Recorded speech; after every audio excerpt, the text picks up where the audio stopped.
Welcome back to the Speaking and Communicating podcast. I am your host, Roberta Andlela. If you are looking to improve your communication skills, both professionally and personally, this is the podcast you should be tuning into. Communication and soft skills are crucial for your career growth and leadership development. And by the end of this episode, please log on to Apple and Spotify and leave us a rating and a review. Now let's get communicating with Dr. Fred Moss, joining us from California. He calls himself the undoctor. He's a psychiatrist, mental health advocate, author, and fellow podcaster who has spent over 4 decades in this field. He's here to talk to us about how he helps others express their true selves and find their voice. And before I go any further, please help me welcome him to the show. Hi, Dr. Fred. Hi, Roberta. Great to be here. Nice to be with you. I look forward to our conversation. I'm glad that you're here as well. Welcome. Please introduce yourself to our audience.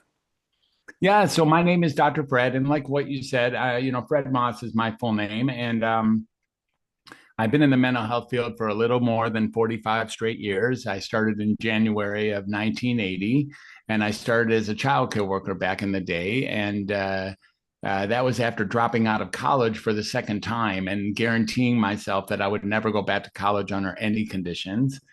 But I got a job as a child care worker and began to work with these kids and really, realize that which I already knew when I was growing up, which is just like you said, communication and connection is at the heart of all the healing of all conditions of all types. And I knew that. I've always known that. I think if we're really honest with ourselves, all of us know that. And so it's not very controversial in the end. It might be rare, but it's not controversial, meaning we're all after communication. That's, after all, why we're having this conversation. The whole reason to have a podcast or to listen to a podcast or to be in a conversation or listen to any conversation is because we really long for a communication connection and being understood and seen for who we are and who we're not. And so I began to do that, when I started working with these kids as a child care worker. They were only, they would call them kids, but they were only like 5 years younger than me.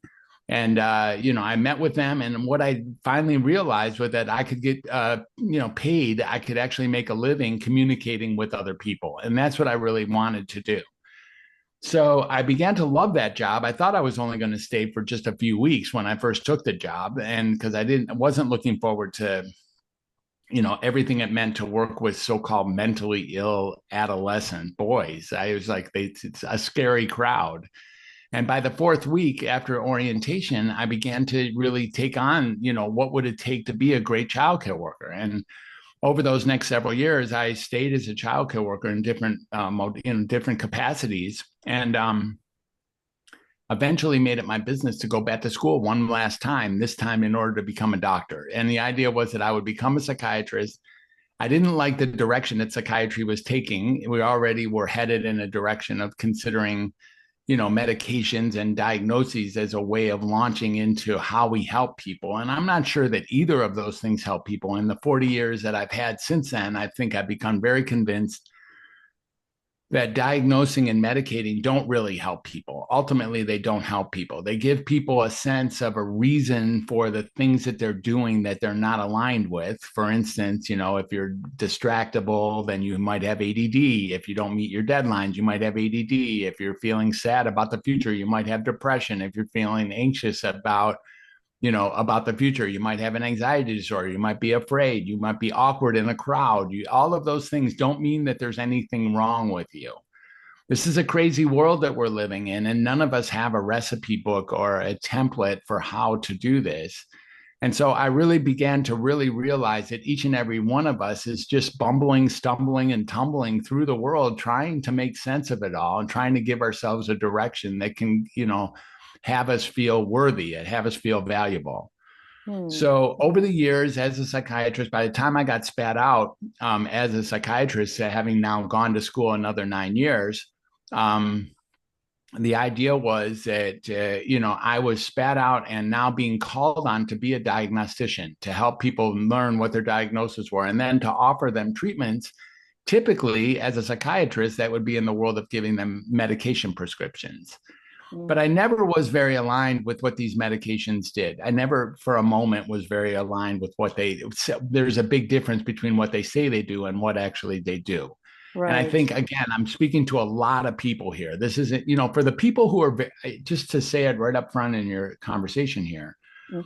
for your listeners who are really happy to have a diagnosis and really think their medications are helping and wouldn't trade it for the world, all I can say to them is, more power to you. Please keep that up. If you've reached that point in anywhere in your life where you feel like you wouldn't trade what you have for anything that might be better, then good for you. Really good for you. That's a rare place to be inside of a lifetime. And if you've really obtained that, then I support you being there. This Right. is for the tens of millions or hundreds of millions of people who are pretty sure that the system is not treating them optimally, maybe over medicating or under medicating or over diagnosing or under diagnosing or misdiagnosing. These are things that are real serious problems inside of the Western world of psychiatry. And they Mm-hmm. have a root in the fact that there's no such, these diagnoses are fairly arbitrary. They're quite nebulous over time. And on any given moment, you might have a particular criteria met for a particular condition. And then you get given that condition. And now for the rest of your life, literally for the rest of your life, you have that condition. And, there's something that's really scary about that and something that doesn't feel very equitable or very fair to be given a diagnosis and then have to keep it the rest of your life. But that's the way medical records really work. So I help people actually come off of their diagnosis and Mm-hmm. come off of their medications and, never have to come back to a mental health professional again. Like actually learning tools and exercises that they can step into to give themselves a sense that maybe, just maybe, there was never anything wrong with them in the first place. And it's just a matter of recapturing yourself and rerouting and regrounding yourself so that you can find value inside of being you, even when you're doing things that leave you uncomfortable. See, we have Right. reached a point that if we're uncomfortable, we think we have a psychiatric illness. And That's really what. Mm. go ahead. Sorry. That's what I noticed because I lived in the States for the last 5 years. I just came back home to South Africa. And I found that a lot of the time, what we consider just a moment of sadness in America, somebody would say, I have depression. Or what we Exactly. consider just, this is just life and I'm uncomfortable, it's throwing darts at me, this is going to pass. That's how we would look at it in South Africa. But in America, they start having all this terminology. And I've always wondered, is it the environment? Are people diagnosing themselves and going to the psychiatrist and going, I have anxiety, I have depression, I have this, I have that? Is it because of the environment, the culture? Because I've been to other countries as well. It's not as rampant as it is in America. Mm-hmm. Yeah, I think that it is in other countries as well, unfortunately. Maybe America is still number one in the level of psychiatric diagnoses, but Europe is caught up, and any other Western cultures are caught up with the idea that there's such thing, for instance, as bipolar disorder, narcissistic personality disorder, autistic spectrum disorder, major depression, generalized anxiety disorder, post-traumatic stress disorder. And when you say those words inside of these cultures, people think that there really is such thing and that they need to pay attention to it and probably get treated for it by going to see a psychiatrist and probably being given some formal treatment plan, which may or may not, but likely does include medication, which then actually increases or induces or perpetuates or in some ways causes but certainly makes secure any diagnosis that led to it. So you take the medications and now you get the symptoms that were supposedly what was there before. The medications often induce the exact symptoms that they're marketed to treat. That's the thing, that, as I'm saying, because I think I'm not saying that those conditions don't exist. They certainly do. But I just It's not. found in It's not. somebody, It's not certain that they do. my bad, because I don't want, because anybody listening, as I said, when I was in America, there was this danger of downplaying what people are going through because I'm not from the culture and maybe I don't understand. I'm not a medical professional. So I was very careful with my language and in not undermining what it is that they were going through. But as you say, there's so much to this conversation. Now, you say that some people just diagnose themselves and say, Well, they don't diagnose. I'm not saying that. No, they come to a professional and they want to know what's wrong with them. They don't want to know if there's something wrong with them. They're mhm, already sure that there's something wrong with them. And then they want a diagnosis. mm, So I don't think they diagnose themselves. I'm saying that when they get a diagnosis, they're happy to have one because then the diagnosis explains all the things that they're doing in their or thinking or being in their life that they're not very proud of. And they can say, that wasn't me, that was my ADHD. That wasn't me, that was my bipolar disorder. That wasn't me, that was my autistic spectrum disorder. And you get to relinquish responsibility for your yeah. life, for the parts of your life that aren't working as well as you wish they were, That, instead of really realizing that there's a great deal of things that don't work as well as you think they should, and that part of being human is that a good percentage of how you think things should go, they don't go that way. Things go in surprising directions, and it's okay to be very uncomfortable in this world. It doesn't mean that there's mm. anything wrong with you. Which brings me to the point of if everybody, not everybody, but if the population just generally go in that direction, is it something along the lines of how they were brought up? Like you're saying, not taking responsibility because you want to blame something else that's outside of you. You're saying it's my anxiety, it's my depression. I didn't do this, it did this. Yeah, I don't know. I think in education, in formal education, we learned how to become somebody that we're not in order to protect the person that we are. We learned how to pretend to be someone that we weren't in order to protect the person that we were. So we learned how to not talk or how to talk when we know that we should, like we not talk when we should talk, or we talk when we shouldn't talk.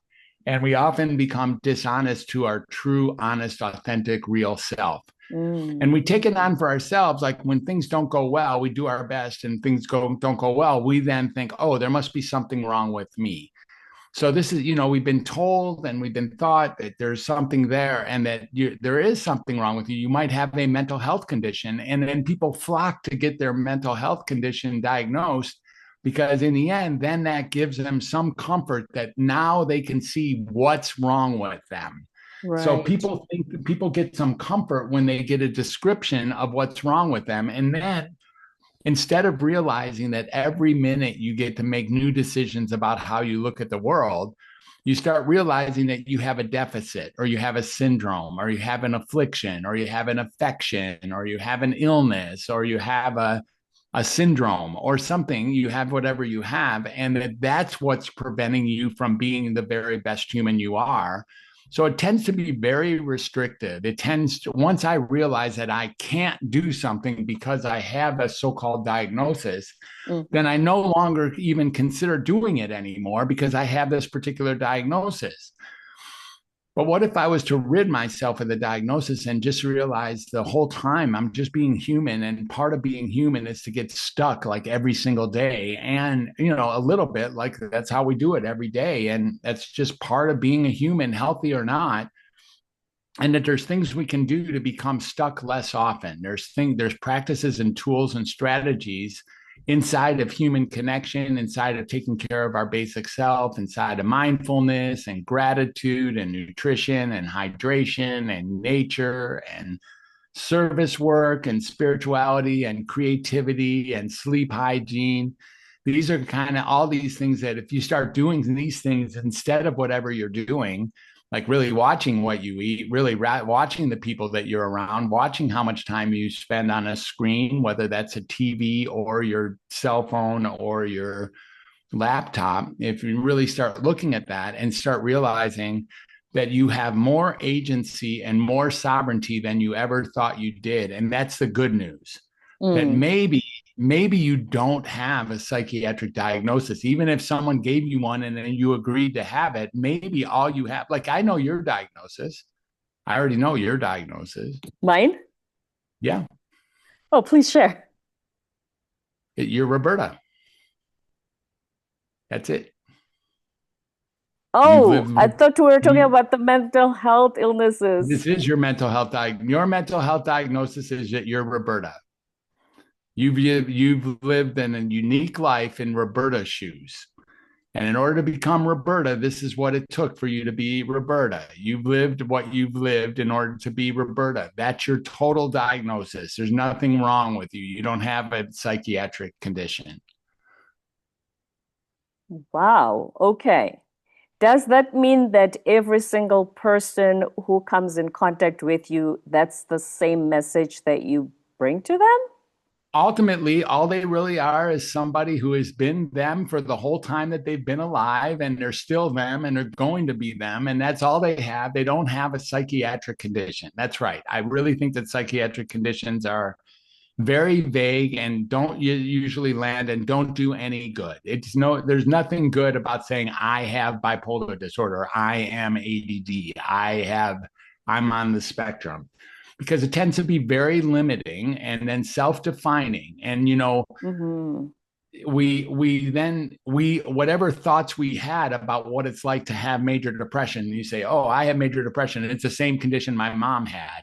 Now all of a sudden you start acting like your mom. Or I had bipolar disorder, that's the same condition my brother had, and now you start acting like your bipolar disorder instead of realizing that you have sovereignty and agency and a capacity to say, be, and do someone different any given minute. On any given minute, you can say, be, and do someone different. That's the Mm. truth. That's just the truth. And that is, like you say, you empower people to express their true selves. But if Exactly. they continue to use these labels, then their true selves will not show up. That's right. So when you continue to use these labels, now you have become the labels. Well, and you don't really become the labels, you become what you think the labels are. Because the Mm. labels are not very real. The labels were made up over time. They're very arbitrary. They don't work across cultures. For instance, what might be called schizophrenia in the United States might be called something totally different in South Africa. It might be called something totally different in Singapore. It might be called something totally different in Reykjavik. It might be just different. But you Mm. see, that's why these conditions are culturally very, they're transient, they're culturally specific, and they're temporally specific as well. So if you have a broken arm and you go to Singapore, you still have a broken arm. If you have a broken arm and you go to South Africa, you got a broken arm. That's Yeah. right, you do. If you have a bipolar disorder in California, you might not even have bipolar disorder with the next doctor you see. You might not have a next bipolar disorder if you went to London. They might call it a gift, or they might call it a special tool. They might say that you have a healthy handling of a wide range of moods, let's say. Mm. So it's all we don't even know what normal is. If we can't even define normal, where do we get off defining abnormal? Oh, say that again. If we can't know what normal is, where do we get off describing what abnormal is? Yeah, what's the benchmark? There's no benchmark because we don't even know what normal is. What the real truth is that when I'm interviewing you and I'm a dish clinician and you're a client or a patient or a customer or a resident or whatever you are, it's up to me. If I think Mm. you're outside the range of what I think is okay, then I get to give you a diagnosis. You get to agree. It goes into your chart and it stays there forever. That's really how it works. Mm. I don't like that. I'm not aligned with that.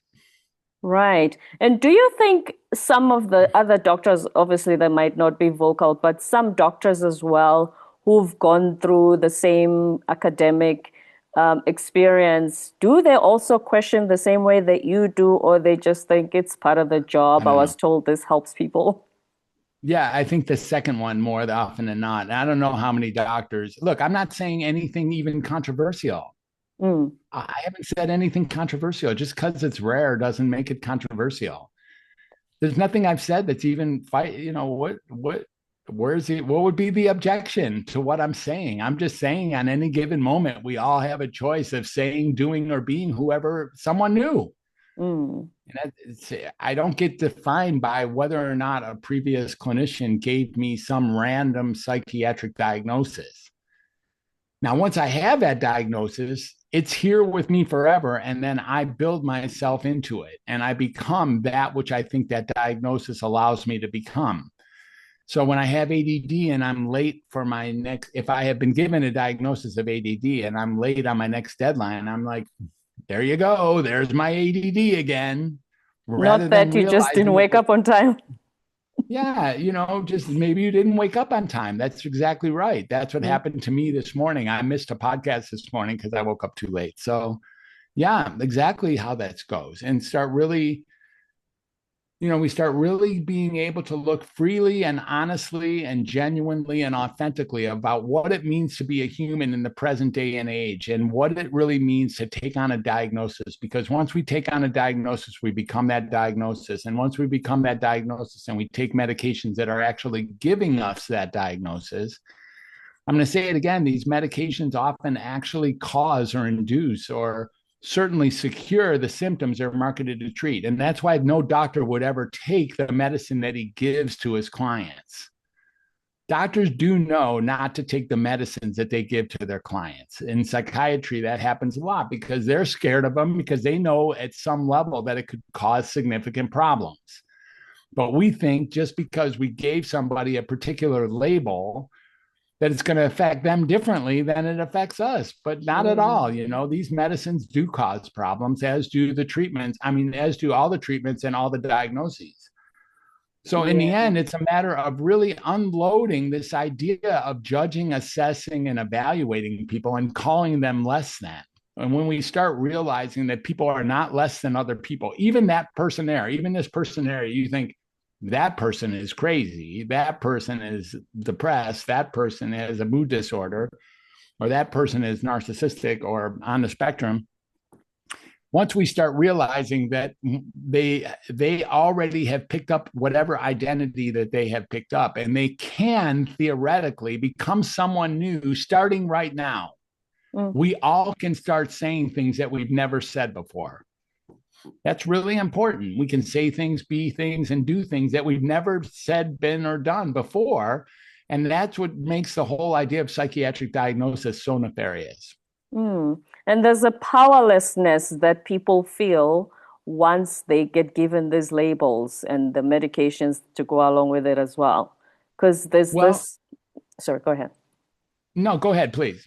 Yeah, that's what I was just saying, that it comes with some form of powerlessness, and you think I cannot function without the medications now that I have this label. Well, it's interesting that you call it powerlessness. There's some powerlessness, but there's some power in being powerless because you can then say, that wasn't me. That was my condition. I'm powerless over my condition. I have bipolar disorder or I have anxiety disorder. And this is just how I act because I have this condition. So, in that powerlessness, they get to relinquish responsibility for what they say and do. So that can be power producing by saying, I don't have anything to say about who I am because I've got this alphabet soup of a diagnosis that's actually dictating who I be. Mm. Now, you talk about communication and connection. One of the things I noticed when I lived in America was, I remember when I first got there, like you don't greet anybody in the elevator or down the street when you walk past them, which is what we do in South Africa. I remember I just came back home, and this kid who had just came back from school, as we were about to meet, she looks at me in the eye, she smiles, and then she says, "Hello." And I thought, oh my goodness, I'm back home. I've forgotten what it's like to just greet a stranger as if you've known them and you see them. Because when I started doing that in America, it looks stupid because that's not the culture. But I find that a lot of the time, a lot of people just felt like they were not being seen. There's a loneliness epidemic as well. I wonder how much of that contributes to what we're talking about today. Yeah, I think that again, connecting with someone is what we're really here to do. So we move ourselves out of the way and we listen carefully for what is that person trying to communicate in their words, in their actions, in between their words. Who are they really? What are they really trying to say? What are they trying to share with me? And who can I be to share with them? And so how can we create what I like to call a harmonic resonance with another person so that we can relate directly with their humanity. And that's what happens. We all have a certain frequency. We all share one thing, all of us, and that is generally all of us are human beings. Now, there's some controversy about that, I suppose, and here comes AI with bots that make it look like they're human beings too, but they're not. And, but the one thing that we have is that we're all human beings and we can relate to each other, even if we disagree diametrically opposed about a particular divisive issue. We still can relate that there's a human over there if we choose to. And that ultimately, what we're really hoping to do is communicate effectively and then actually connect through conversation or through being with another so that we understand, so that we hear them, so that we get them, so that we resonate with them, and so that we harmonize with them. And the only way we're going to do that is being able to listen carefully to what others are trying to say and then to speak very cleanly about what it is that we're trying to say. Mm. That's what everybody is certainly looking for. Now, the third C, so we've talked about communication and connection. You say that creativity is very important when it comes to this. Why is that? Well, it turns out we're all being very creative every single second. Hmm. You think you're not being creative, but you're actually picking and choosing in any given second what you're going to say, what you're going to think, what you're going to do. You have to keep things in order just to make the next brushstroke, just to hit the next piano key of life. So you're being creative all the time. And I say that because some people think I'm not very creative. Yeah, yes, you are. If you've made it this far in life, you've been very creative every single second on how you're going to do whatever you're going to do, how you're going to say, what you're going to be, all of those things your whole life. What I've learned about creativity, however, is in the form of visual arts or performing arts, like art, music, dancing, singing, drama, Yes. cooking, writing, gardening, those performing or visual arts. When we're being creative, our conditions or our symptoms or our discomforts tend to go away during the creative act while we're blowing on a horn or while we're painting on a canvas or while we're dancing on a dance floor. Our troubles tend to float away. And then when we're done with dancing or done with a canvas or done with a horn, we have a choice at that moment whether we want to go back and get depressed again, go back and be anxious again, go back and feel awkward again, go back and be afraid again, or not, because we've been released from it after the creative act. I mean, there we are. We're not being depressed or afraid or anxious or awkward while we're doing drawing or dancing or singing or writing or cooking. And when we stop doing those things, people think, okay, automatically I'm now have depression again. Here it comes again.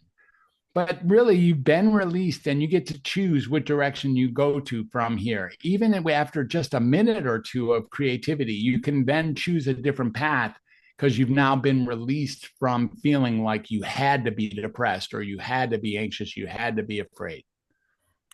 Speaking of creativity, here's the thing, and because I'm almost 50, so I compare this generation to mine. Do they struggle with boredom? Because we didn't have video games and, smartphones, no cell phones at all. We were bored and we would be okay being bored and just doing nothing sometimes. Does this generation struggle with boredom? And then during those moments, do they then start to think, is something wrong with me? And then it leads to another one and another thought and another thought. And it just becomes this downward spiral. Yeah, I think that people, I think this idea of people thinking there's something wrong with them, there comes in a lot of different flavors. Mm. So, boredom is very powerful and is an inside job. There's always a gazillion things happening in any given moment, but sometimes it seems like nothing's happening. Seems like we're just walking through life, same old, same thing as yesterday, da da da da da. It's not really true. There's actually a gazillion things going on in the world on any given moment that I could attach myself to. But boredom is kind of like a sense that I'm not being entertained enough by the life that I have. And when you start realizing that, oh, well, maybe you can make some changes in how you're seeing the world or what you're doing in the world to alter your sense of being bored. So it's still pretty boring to play video games. It's still pretty boring to doom scroll. It's still pretty boring to watch YouTube. It potentially, I mean, all you're doing is looking in a box. Right. You're looking just, you just got a little smartphone in your hand or some screen that you're looking at, like the two of us are looking at now. But boredom is not like a real item. It's a self-made item by us, by somehow washing things down and thinking that I'm not being entertained enough by the life that I have. And in fact, we could alter the ingredients of what the life is and fix boredom in a split second if we wanted to. But boredom itself can cause some real problem because we want to act emergently to feel alive again. When we're bored, we don't feel as alive. And so one of the things we end up doing is we end up spurting, like we end up doing impulsive things. We end up like eating or drinking or sometimes sex or sometimes doom scrolling, something. We got to do something to alleviate our boredom. Yeah, the entertainment, as you say, your life must constantly entertain you. Exactly. That's what we think. But that's a silly thought. It's been drilled into us at some point, rather than getting that sometimes, just sitting, just being still, just thinking, or just writing or resting, or all of those things that are quite okay things to do for being a human. Mm-hmm. Any last words of wisdom for someone who's listening to you and thinking, but Dr. Fred, my depression or my anxiety is real and I'm not happy with how I felt that you downplayed it during this conversation. What would you say to them? Well, I'm not downplaying it. It's very real. It's very real. Your depression is very real. Your anxiety, it's not an abnormality. It's not an illness. You're totally allowed to be there. Look, if me and you wanted to find 100 reasons to be depressed, how long would it take us? Like 4 minutes? We'll write them down. We'll find them. Like 4 minutes. Yeah. Right. What if we had to come up with 100 reasons to be anxious? We'll find them. 4 minutes. How about how long it would take us to find 100 reasons to be terrified? Oh, yeah. No problem, right? Yes. How about if we were to find 100 reasons to feel awkward in the world? I can think of some. Okay. So since the reasons are there all the time, it's very real. I'm not suggesting that the experience isn't real. What I'm suggesting is it's not pathology. There's nothing wrong with you for feeling the discomforts of life.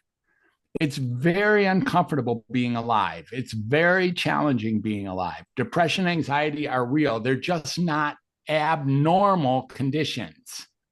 They're part of what it means to be Fred, to be Roberta, is that I can expect, since I'm alive, to have points of time, maybe even hours or even days, for which I feel lousy.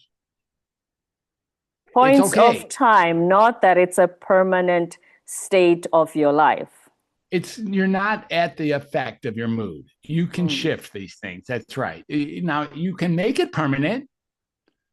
All you have to do is don't try to be undepressed. Like, just stay depressed the whole time. If you want to stay, if you want, there is plenty of fuel to stay as depressed as you want for the rest of your life.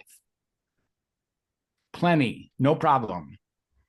And if you latch on to some of the things that are going on in the world, it's really supported. Like, all of a sudden, if you want to be depressed about, let's say, Israel, Gaza, or you want to be depressed about Russia, Ukraine, or you want to be depressed about sex trafficking, if you want to be depressed about racism, if you want to be depressed about climate change, if you wanted to be depressed about, the present government, if you want to latch yourself onto all that, you have every right to do that, and you can stay depressed the rest of your life if you choose to, because you could say it's more important that I think about these things than to take care of my own sense of mood.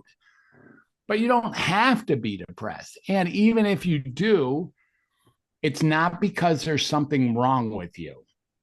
You see, we all think there's something wrong with us, but maybe that's just a condition of being human, is that we think there's something wrong with us. And what I would say to the people in your your listeners, Yeah. is that maybe there's nothing wrong with you. That's it. Maybe it's okay to be as uncomfortable as you are. And it's okay to sit in the discomfort for that little For bit sure. of time because it will Yeah, pass. it might pass or it might not pass. You're going to need to make it pass. It's not just going to come and go and now you're happy. It's not how you're going to have to put into place some of the things we talked about: meditation, gratitude, nutrition, hydration, nature, creativity, spirituality, service, sleep hygiene. Like those kinds of things, being with other people, having authentic conversations. Yeah. When you start doing those things, now you're going to get the value of life again. You're going to be steadied. You're going to be grounded. You're going to feel safe. You're going to feel purposeful. Those are the kinds of things that bring us out of depression, out of discomfort, out of boredom, out of anxiety, out of fear, and into the magic, if you will, of what it is to be alive, even while we're facing these super uncomfortable experiences. What it is to be alive. That's right. Now, please share with us your two podcasts and where people can tune in order to listen to them. So I've had three podcasts really, but my marketing says two, but one of them is called Welcome to Humanity. That was the first one I did, and that's the name of my brand. And I think I dropped about 120 episodes there. That was a weekly show. It was super cool, super great interviews. So Welcome to Humanity can be found everywhere: Spotify, Apple, everywhere like that, Libsyn based. Mm-hmm. And the second one was called The Healthy Healer, where I interviewed people who had gone into particular fields and then dropped out of the fields, or were disappointed with what they were learned, disenchanted, disillusioned with what they had learned in the academic aspect of becoming a social worker, becoming a nurse, becoming a therapist, becoming a doctor, becoming a psychologist, becoming some form of healing professional. And then realizing when they got out that it didn't look very much like what it had looked like before, and or what they had hoped that it would look like. And then they designed and developed their own way to be a healer. That was my one. And that also can be found in the same places. I think there's 150 episodes of those. And that's called The Healthy Healer. And then the third one I did was with my friend Sam, and a little bit more raucousy, a little bit more irreverent. That one was called Insanity. That was two words, insanity. So being insanity. And we had some good interviews, but I think we only dropped about 16 or 20 episodes of that. But those are more fun than the other two. They're very fun, and great conversations. All three of them are really fun. And I'm really appreciated being a host. And we appreciate, and we will look those up. I'll put those three podcasts on the show notes. Now, one last thing, Dr. Fred, you say that you help people find their true voice. So based on what we talked about, how would that play out? Well, I do have a book called Find Your True Voice, and I have another book called The Creative Eight: Healing Through Creativity and Self-Expression. We've already talked about the Creative Eight.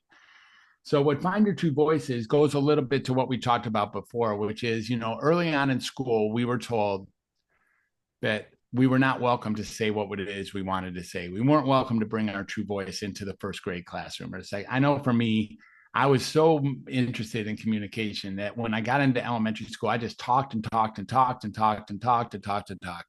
And there was no elementary school teacher who forgot having Fred as a student. I'm pretty sure about that. And because I really did light up the room, and I was a little bit too smart and a little bit too experienced because I had two older brothers who taught me things before I should probably have learned them. And so the idea here is that we lose our true voice early on in life because we're told to sit down, be quiet, and just do what the teacher says to do, and do it like her or him. And if you do that, then we'll pass you with high grades. But that's not open discourse. That's not opening up a communication. So what we do over time is that the crack in the cement gets larger and larger. We never actually fix it. And then we end up saying and being someone that we're not. We end up pretending to be somebody that we're not in order to protect that tender self that's there. And we end up saying things we don't mean or not saying things when we should. And then we go to our graves with our song still in us. I think it was Henry David Thoreau who said, most men live their lives of quiet desperation and go to their graves with their song still in them. That really happens, and probably nothing more tragic than that. So what I ask people to do is move the things out of the way that are in the way of you being in touch with that clear and honest, authentic, genuine core self that's living inside of you, that's been there the whole time, and start communicating from that point, from your heart. Because when you can do that, that's when you can really start finding your true voice. And you'll know somebody who has found their true voice because they're no longer having to think very hard when they speak. They're just saying what's so. They're not trying to muster up a certain presentation or be someone that they're not. They're actually speaking authentically and genuinely by moving this stuff out of the way that was in the way of actually being your authentic true self. Mm-hmm. Start communicating from the heart. Words of wisdom from Dr. Fred Moss, the undoctor, psychiatrist, mental health advocate, author, and podcaster. Thank you so much for joining us today. We've learned so much from you. Thank you for having me. My absolute really pleasure. Thank you, Dr. Fred. Right. Before you go, do you have a website where we can reach you? Sure. My website, I have a couple places. Number one, Dr. Fred, drfred360.com. drfred360.com is a cool website. Mm-hmm. And that kind of overrides all the other places. I hang out on social media just like everyone. I don't like it, but I'm there on Facebook and LinkedIn every so often. And another place is I'm a wealth builder. So I help people actually get their stability and get organized around the way their money works. And believe it or not, it's more effective than any kind of medicine that I've ever given to anybody to give people a sense of well-being. Wow. So I also help people in that way as well. And I'd be glad to speak with your listeners about any of those things. And you can get you can get a discovery call with me. You can hit the button that says contact me at drfred360.com, and I'll be glad to have a conversation with any of your listeners. drfred360.com. I'll put that on the show notes. Thank you so much, Dr. Fred. You're welcome. Thank you. My pleasure. Don't forget to subscribe, leave a rating and a review on Apple and Spotify, and stay tuned for more episodes to come.